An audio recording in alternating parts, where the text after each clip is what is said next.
हिंदू धर्म में नाम और रूप का गहरा संबंध माना गया है। नाम केवल शब्द नहीं, बल्कि उस वास्तविकता आत्मा ईश्वर की छाप होता है। विशेष रूप से राम, जो विष्णु के अवतार हैं, उनका नाम भक्त के मन हृदय को सीधे जोड़ देता है।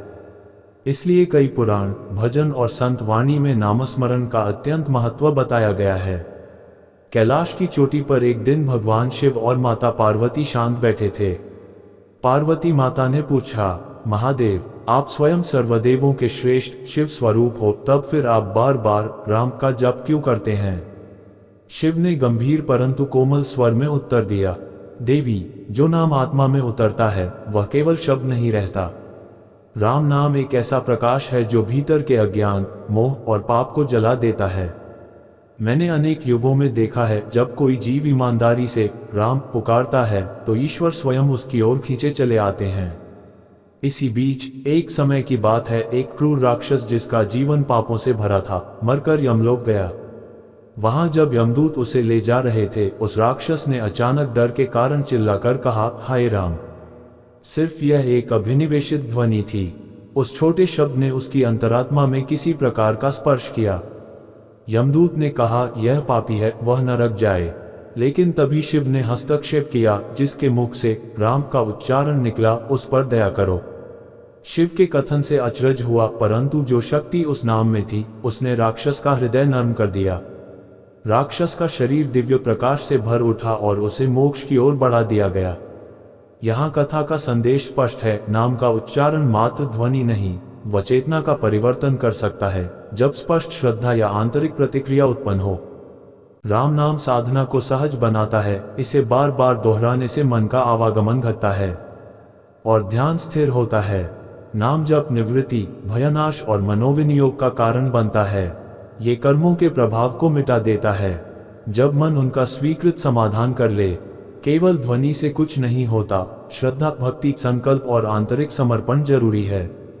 एक बहादुर से निकला हाय राम भी तभी फल देता है जब उसमें कोई आंतरिक कंपन उत्पन्न हो, जैसे भय में भी सत्य की ओर मुड़ना। नाम जाति, धर्म या कर्म से बंधा नहीं, चाहे कोई भी हो। यदि नाम की सुंदरता, रेजोनेंस उसके मन में जागे तो उद्धार संभव है। इसलिए कई संतों ने कहा कि नाम सर्वव्यापी है। तुलसीदास, रामानंद, कबीर और गुरु नानक आदि संतों ने नाम समर्पण का महत्व बताया। राम भक्ति में हनुमान का स्थान विशेष है। हनुमान ने राम नाम का चरित्र बनकर दिखाया, बिना द्वेष, पूर्ण निश्चय और सेवा भाव से।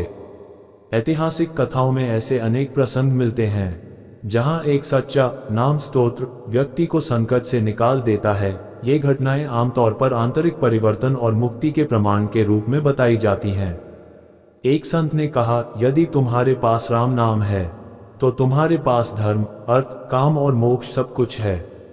एक किसान ने विपत्ति में केवल राम का जप किया और उसके परिवार पर संकट टल गया। यहाँ मुख्य बात कर्मशीलता नहीं छोड़ना और नाम के साथ कर्म करना है। राम नाम की महिमा अध्यात्म, श्रद्धा और धार्मिक अनुभवों से आती है। इसका वैज्ञानिक परीक्षण सीमित और व्यक्तिपरक है। कई लोग मनोवैज्ञानिक लाभ, कम तनाव, बेहतर एकाग्रता भी पाते हैं, पर धर्म के संदर्भ में इसका महत्व आंतरिक अनुभूति और परंपरा पर आधारित है। राम नाम केवल शब्द नहीं, यह आत्मिक संपर्क है। नाम का प्रभाव तब तक नहीं दिखता जब तक श्रद्धा और आंतरिक समर्पण न हो। राम नाम किसी के भी जीवन में आशा, शांति और मुक्ति ला सकता है, पर इसके लिए सतत अभ्यास और आचार भी आवश्यक है। अगर वीडियो पसंद आई हो तो वीडियो को लाइक और चैनल को सब्सक्राइब करना ना भूलें। तो मिलते हैं आपसे अगली वीडियो में एक नए टॉपिक के साथ। तब तक के लिए जय श्री महाकाल। वीडियो को लास्ट तक देखने के लिए आप सभी का बहुत बहुत धन्यवाद।